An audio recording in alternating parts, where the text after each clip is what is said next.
फिर उसको सही अलवर में कांग्रेस कार्यकर्ता संवाद सम्मेलन था। कार्यकर्ताओं को तकरीबन 12:30 बजे बुला लिया गया था। बड़े नेताओं को 2:30 बजे आना था, लेकिन वो आए कोई 4 बजे, कोई 5 बजे और कोई 5:30 बजे।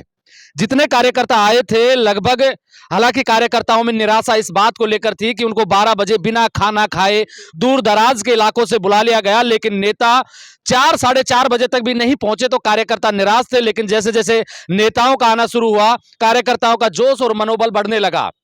हालांकि बहुत बड़ा कार्यक्रम नहीं था, सैकड़ों की संख्या में कार्यकर्ता थे और जो कार्यकर्ता आए थे तमाम विरोध और तमाम गतिरोध, तमाम नाराजगी के बावजूद मंच कार्यक्रम स्थल पर मौजूद रहे और जैसे जैसे नेता आते गए कार्यकर्ताओं की संख्या बढ़ती ही चली गई। कोई भी ऐसा समय नहीं आया जब कुर्सियां खाली रही हो, लेकिन कार्यकर्ता सीमित थे या इतने ही बुलाए गए थे, इसका कुछ कहा नहीं जा सकता। गोविंद सिंह डोटासरा 4:30 बजे के बाद में आए। अलवर जिले के सबसे बड़े नेता कांग्रेस के भंवर जितेंद्र सिंह, जिनकी नैतिक जिम्मेदारी थी कि कार्यकर्ताओं को रोकने के लिए, उनके मनोबल को बढ़ाने के लिए कार्यक्रम में सबसे पहले आते, लेकिन सबसे देरी से खुद भंवर जितेंद्र सिंह आए। मुझे लगता है कि कांग्रेस नहीं चाहती कि उनको ये सीट जीतनी है, क्योंकि जब कार्यकर्ताओं को 12-1 बजे बुला लिया गया और नेता 5 बजे के बाद में आए, तो उससे पता लगता है कि नेता जो है, नेता नहीं चाहते कि कार्यकर्ताओं का मनोबल बढ़े। उनको जरा सा भी ख्याल नहीं है कि जो कार्यकर्ता उत्साह लेकर आए थे, जो बात करना चाह रहे थे, संवाद कार्यक्रम था। संवाद कार्यक्रम के नाम पर नेताओं ने बड़े बड़े भाषण तो दिए, लेकिन किसी भी कार्यकर्ता से यह नहीं पूछा, किसी भी कार्यकर्ता को बोलने का मौका नहीं दिया कि आखिर कार्यकर्ता क्या चाहता है और क्या रोड मैप है कार्यकर्ताओं के पास में, ताकि 2024 के लोकसभा में अलवर जिले से सीट निकाली जा सके। कांग्रेस के तमाम नेताओं ने भाषण दिए और नेताओं की मुझे एक सबसे अच्छी बात यह लगी कि कोई भी नेता बहुत ज्यादा हाइपोथेटिकल भाषण देने के लिए अभ्यस्त नहीं है। जिस तरीके से बीजेपी के नेता कहते हैं कि हम 25 की 25 सीटें जीतेंगे, वैसे ही कांग्रेस के जो नेता है वो कहते हैं कि हम 10 से 12 सीटें जीतेंगे।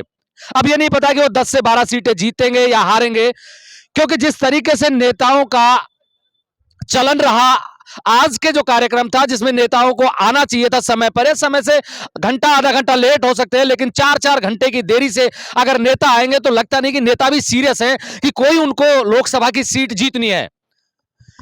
क्योंकि भारतीय जनता पार्टी अपने बड़े बड़े कार्यक्रम आयोजित कर रही है, पूरे राजस्थान के दौरे पर मुख्यमंत्री भजनलाल शर्मा निकले हुए हैं। इसी के दबाव के तहत हो सकता है कि कांग्रेस भी अपने कार्यकर्ताओं से मिलना चाह रही है, लेकिन मिलने के नाम पर अपने चेहरे, बड़े नेता अपना चेहरा दिखाते, भाषण देते और चले जाते हैं। अब बात करते हैं कि अलवर जिले से कौन से ऐसे नेता है जिनको लोकसभा का चुनाव लड़वाया जा सकता है। बात करते हैं आज के कार्यक्रम में सबसे जो पुराने अलवर जिले के कार्यकर्ता हैं, डॉक्टर करण सिंह यादव की बात करें तो उनका दर्द मंच पर भी देखने को मिला। किसी भी बड़े प्रदेश के नेता ने उनसे ठीक ढंग से बात नहीं की। अशोक गहलोत के खासम खास धर्मेंद्र राठौड़ तो उनके मजे लेते हुए नजर आए।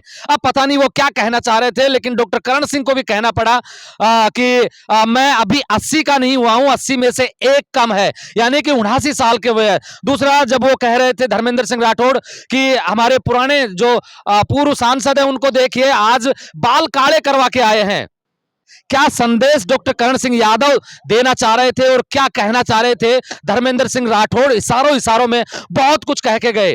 भंवर जितेंद्र सिंह आए, डॉक्टर करण सिंह यादव से सिर्फ हाथ मिलाया, उसके बाद में उनके बीच में कोई बातचीत नहीं हुई, ना ही गोविंद सिंह डोटासरा ने डॉक्टर करण सिंह यादव को कोई महत्व दिया।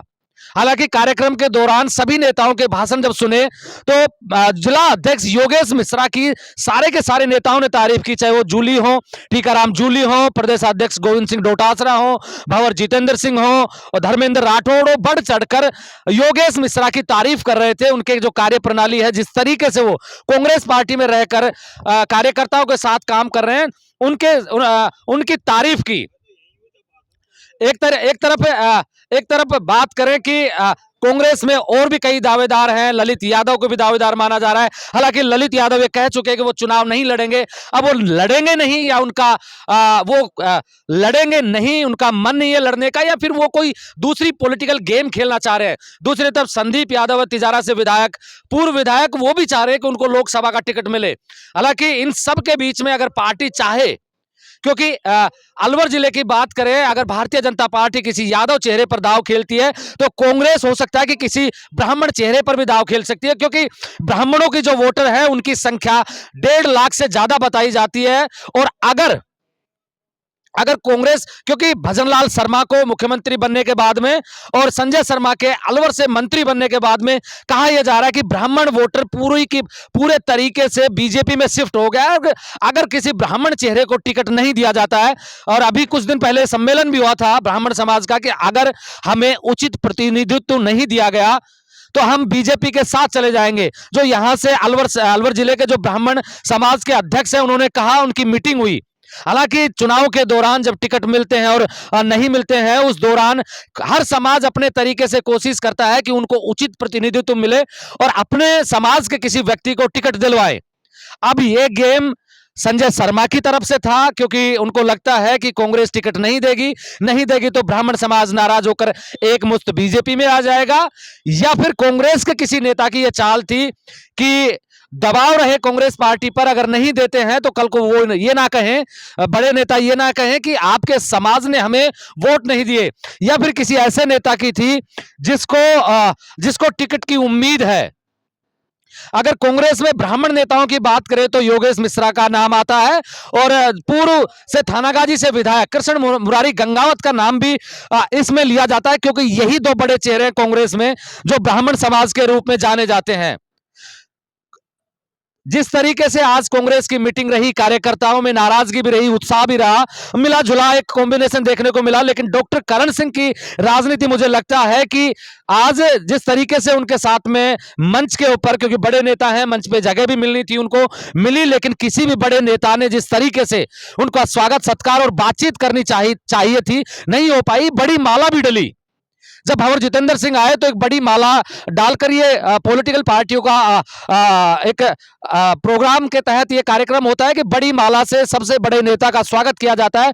वहां भी सारे नेताओं के गले में वो माला थी, लेकिन डॉक्टर करण सिंह यादव साइड में खड़े रहकर मुंह ताकते रह गए। इससे लगता है कि doctor Karan Singh Yadav, Congress party doctor Karan Singh Yadav पर विचार ना के बराबर कर रही है। हालांकि सबसे अगर पॉपुलर चेहरे के रूप में बात करें और ऐसा नेता जो निर्विवादित है, जिसकी एक्सेप्टेंस सर्व समाज में एक समान है, डॉक्टर करण सिंह यादव वो चेहरा हो सकते हैं। लेकिन जिस तरीके से पार्टी के नेताओं का आज आचरण देखने को मिला, उसको देखकर लगता नहीं कि डॉक्टर करण सिंह यादव पर दांव खेला जाएगा।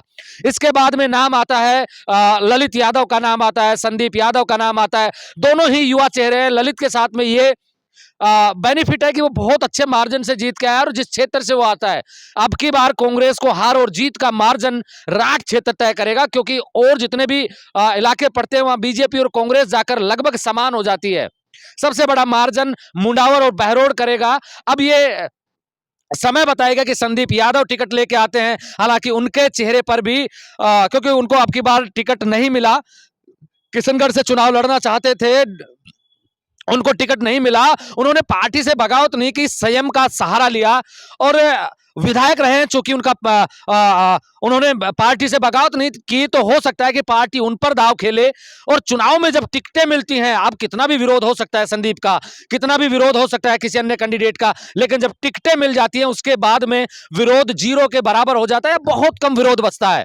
तो संदीप यादव भी एक अच्छे चेहरे के रूप में अलवर जिले से हो सकते हैं। लेकिन मैंने कहा कि कांग्रेस पार्टी को अगर सबसे ज्यादा विचार करना चाहिए तो डॉक्टर करण सिंह यादव पर करना चाहिए। लेकिन आज के कार्यक्रम को देखते हुए डॉक्टर करण सिंह यादव मुझे सबसे पीछे की लाइन में खड़े नजर आते हैं। उसके अलावा भी कई चेहरे हैं जो लोकसभा का टिकट मांग रहे हैं। लेकिन फिर मैं कह देता हूं कि कांग्रेस पार्टी क्यों नहीं चाहती कि वो ये सीट जीते। कार्यकर्ताओं को 12 बजे 1 बजे बुलाने के बाद में अगर नेता 5-5 बजे आएंगे तो आप सोचिए कि कार्यकर्ताओं के दिल पर क्या बीतती है। वो उत्साहित होने के बजाय उत्साह तो दूर, उनके अंदर निराशा का भाव छाता है। अगर नेता इसी तरीके से, किसी भी नेता ने किसी भी कार्यकर्ता से कोई बात नहीं सुनी, किसी की समस्याएं नहीं सुनी, इससे लगता है कि अगर इस कार्यक्रम को कार्यकर्ता संवाद सम्मेलन की जगह कुछ और नाम दिया जाता तो बेहतर रहता। आप मेरे साथ देख रहे हैं ब्लैक एंड व्हाइट सच में महेंद्र यादव। जय हिंद, जय भारत।